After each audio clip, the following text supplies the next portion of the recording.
नमस्कार दोस्तों। आज हम महाभारत काल के एक ऐसे अनोखी कथा के बारे में बताने जा रहे हैं जिसमें एक पुत्र ने अपने ही हाथों अपने पिता का वध कर दिया और कुछ देर बाद स्वयं उसने अपने ही हाथों अपने पिता को जीवन दान भी दिया। जी हाँ दोस्तों, महाभारत काल की कथा में एक प्रसंग आता है जब बब्रुवाहन एक युद्ध में अपने पिता अर्जुन का वध कर देता है। अर्जुन ने द्रौपदी और सुभद्रा के अलावा दो अन्य विवाह भी किए थे।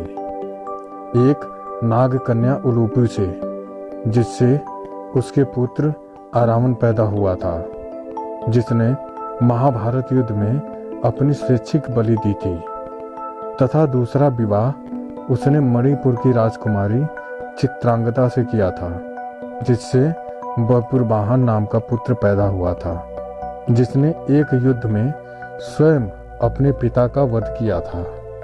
आइए विस्तार पूर्वक जानते हैं कि आखिर क्यों बब्रुवाहन ने अपने पिता का ही वध किया था, तथा मृत्यु के बाद अर्जुन पुनः जीवित कैसे हो उठे थे।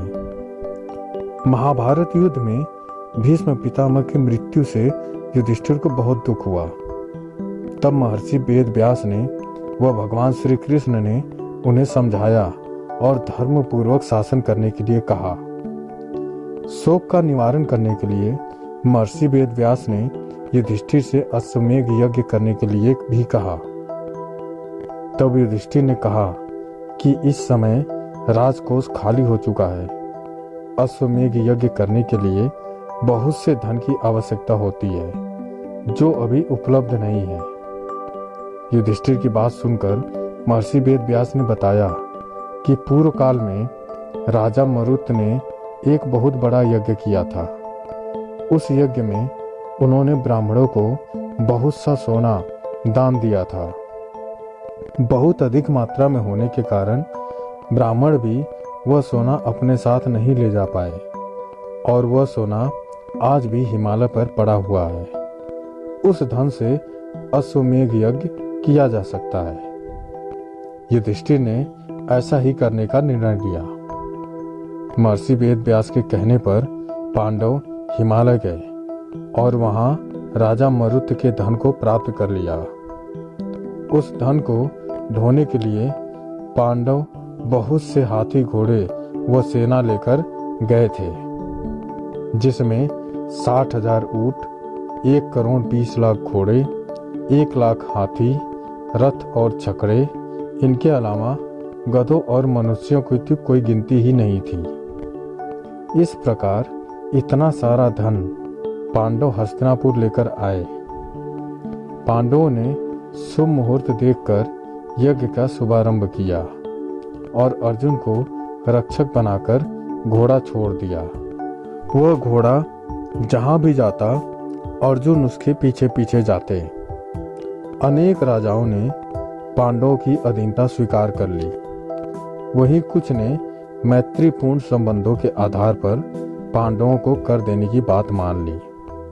किरात, मलेच्छ व यवन आदि देशों के राजाओं ने यज्ञ के घोड़े को रोक लिया।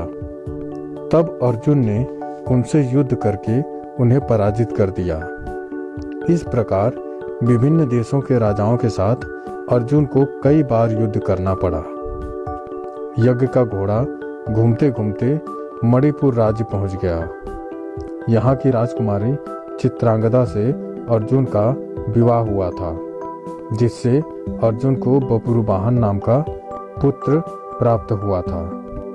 बब्रुवाहन ही उस समय मणिपुर राज्य का राजा था। जब उसे अपने पिता अर्जुन को वहां आने का समाचार प्राप्त हुआ तो वह स्वयं उनके स्वागत के लिए जा पहुंचा। अपने पुत्र बब्रुवाहन को देखकर अर्जुन ने कहा, मैं इस समय यज्ञ के घोड़े की रक्षा करता हुआ तुम्हारे राज्य में आया हूँ, इसलिए तुम मुझसे संधि करो अथवा युद्ध करो। जिस समय अर्जुन और बब्रुवाहन यह वार्तालाप कर रहे थे, उसी समय नाग कन्या उलूपी भी वहां आ गई। उलूपी भी अर्जुन की पत्नी ही थी। उलूपी ने बब्रुवाहन को अर्जुन के साथ युद्ध करने के लिए उकसाया। अपने पिता अर्जुन व सौतेली माता उलूपी के कहने पर बब्रुवाहन ने युद्ध के लिए तैयारी शुरू कर दी। अर्जुन और बब्रुवाहन दोनों में भयंकर युद्ध होने लगा। अपने पुत्र के पराक्रम को देखकर अर्जुन बहुत प्रसन्न हुआ। बब्रुवाहन उस समय एक युवक ही था। अपने बाल स्वभाव के कारण बिना परिणाम पर विचार किए उसने एक तीखा बाण अर्जुन पर छोड़ दिया। उस बाण की चोट से अर्जुन बेहोश होकर धरती पर गिर पड़े। बब्रुवाहन भी उस समय तक बहुत थक चुका था और घायल भी हो चुका था। वह भी बेहोश होकर जमीन पर गिर पड़ा। तभी वहां पर बब्रुवाहन की माता चित्रांगदा भी आ गई। अपने पति व पुत्र को घायल अवस्था में धरती पर पड़ा देखकर उसे बहुत दुख हुआ। चित्रांगदा ने देखा कि उस समय अर्जुन के शरीर में जीवित होने के कोई लक्षण दिखाई नहीं दे रहे थे।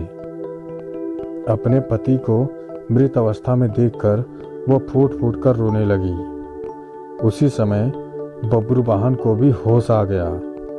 जब उसने देखा कि उसने स्वयं ही अपने पिता की हत्या कर दी है तो वह भी शोक में विलाप करने लगा।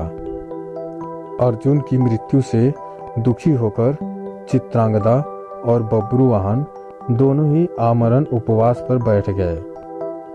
जब उलूपी ने देखा कि चित्रांगदा और बब्रुवाहन आमरण उपवास पर बैठ गए हैं तो उसने संजीवनी मणि का स्मरण किया। उस मणि के हाथ में आते ही उलूपी ने बब्रुवाहन से कहा कि यह मणि अपने पिता अर्जुन की छाती पर रख दो। बब्रुवाहन ने ऐसा ही किया।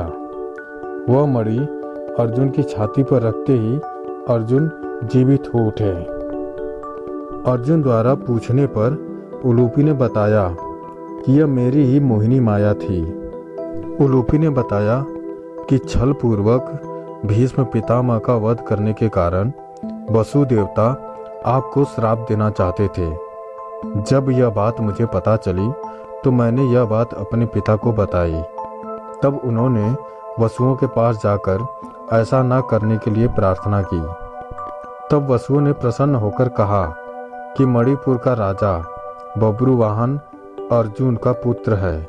यदि वह अपने बाणों से अपने पिता का वध कर देगा तो अर्जुन को अपने पाप से छुटकारा मिल जाएगा।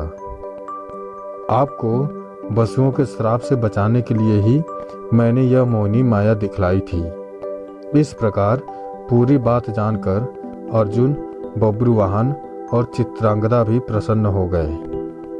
अर्जुन ने बब्रुवाहन को अश्वमेध यज्ञ में आने का निमंत्रण दिया और पुनः अपनी यात्रा पर चल दिए। इस प्रकार अर्जुन अन्य देशों के राजाओं को पराजित करते हुए पुनः हस्तिनापुर आ गए।